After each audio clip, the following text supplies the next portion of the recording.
Number 4. The opening of Superman 3. Talk about a movie that was already doomed from the start. First of all, look at these credits. All the Superman films began with the credits flying in space, with that kick-ass John Williams music. But this one, it looks like they were added in at the last minute. It's like that stupid Star Wars text option that comes with most movie editing software. And after that, it's pretty much just a half-assed Laurel and Hardy routine. As a guy trips looking at a woman, a lady on rollerblades crashes into a hot dog cart, the hot dog cart knocks over some phone booths, a toy penguin is set on fire, which scares a little doggy that knocks a woman over carrying groceries. Man into the fan and knock the ball in the rubber duck top. I guarantee it's the craziest chapter ever. You get the idea. It's about as obnoxiously overblown as a comedy routine can get, looking absolutely nothing like a Superman movie. In fact, the title just passes by. You wouldn't even notice it. But how can you when a man confuses his walking dog for a road painter? Yeah, because all blind people are friggin' idiots, right? A car speeds out of control, hits a fire hydrant, starts filling up with water. You figure that one out. As Superman comes in to rescue the guy from drowning in his own vehicle on dry land. This is like the dominoes of human misery. Seriously, all that's missing to top off this cliche comedic slosh is a fucking mind— Oh, you gotta be kidding me! This honestly does not seem real. I don't think there's enough wah-wah music to get us through this opening.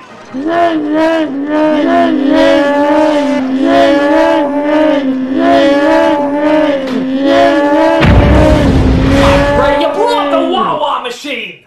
One gigantic comedic moment after another. The only thing missing? The humor. Say thank you. Number 3. The mind-scrambling kiss from Superman 2. This happens after Lois finds out Superman's secret identity.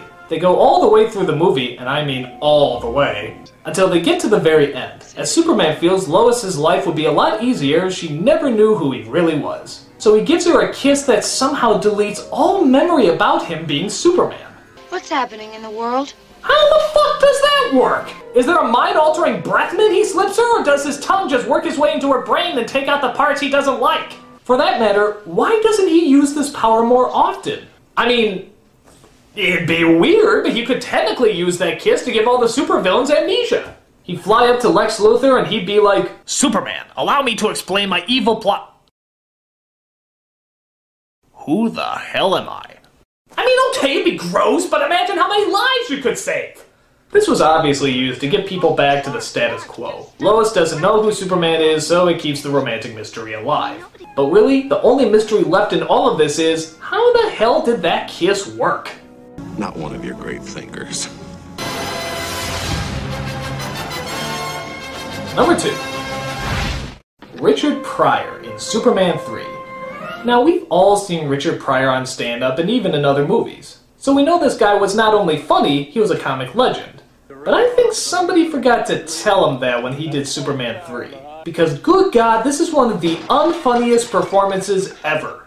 And it wouldn't be so bad if he didn't have too much screen time, but to be honest, I think he actually has more time on screen than Superman does. Just watch some of his hilarious antics. It was great! He was just flying around. The cape was blowing in the wind.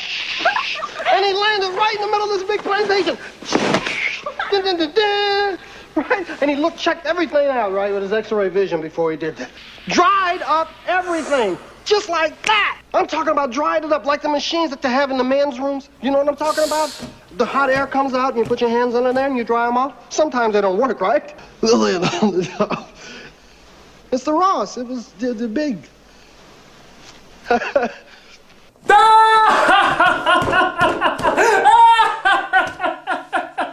Wait, nothing was funny! I never seen nothing like it. Get off the stage! Big deal was on the bottom. Superman's bad. No, you're bad. I mean, you're really bad. I seriously don't know who's to blame. The director, the actor, the writer, I don't know. But nothing about him works. It's like one of those gamma rays came out and sucked out all the funny from him. I mean, what happened? Don't call me a bum. I'm not a bum. From comedic god to comedic clod, this is one performance from a comedy legend that I'm sure he wants to forget. Thank the Lord for Superman!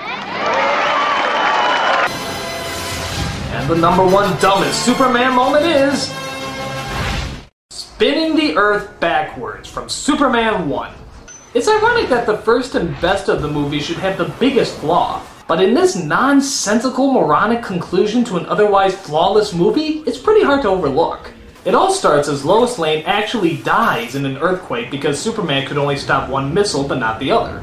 So we have a very sad and very dramatic moment, which is suddenly botched by probably the biggest cop-out in Superman history.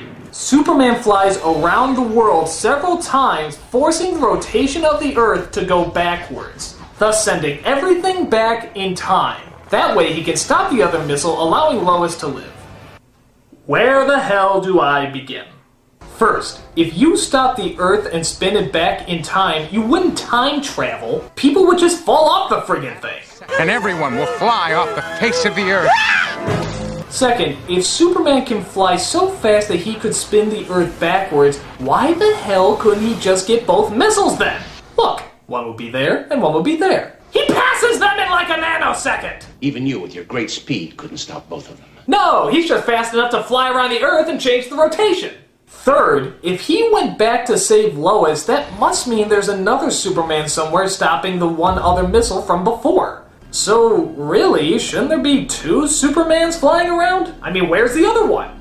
And if he didn't get so angry because Lois didn't die, does that mean he would have no reason to spin the Earth back to begin with? Fourth, why hasn't he done this before? I mean, wasn't there a day when he came in late to work and was like, ooh, 9:05. They'll dock my pay if I'm late again. 8:59, right on schedule. That's 4 problems with my #1 pick, as people still today can't figure out the technicals of this scene. No logic, no reason, no way that this moment makes any sense whatsoever. And those are the top 11 stupidest Superman moments. But I have to admit, for all the bad times, the Superman movies really do manage to put me in a good mood. Like seeing Christopher Reeve right before he had that tragic accident and died. Or Margaret Kidder right before she went mentally insane. Or the shots of New York with the World Trade Center in the background. I'm the nostalgia critic. Now I'm gonna go kill myself.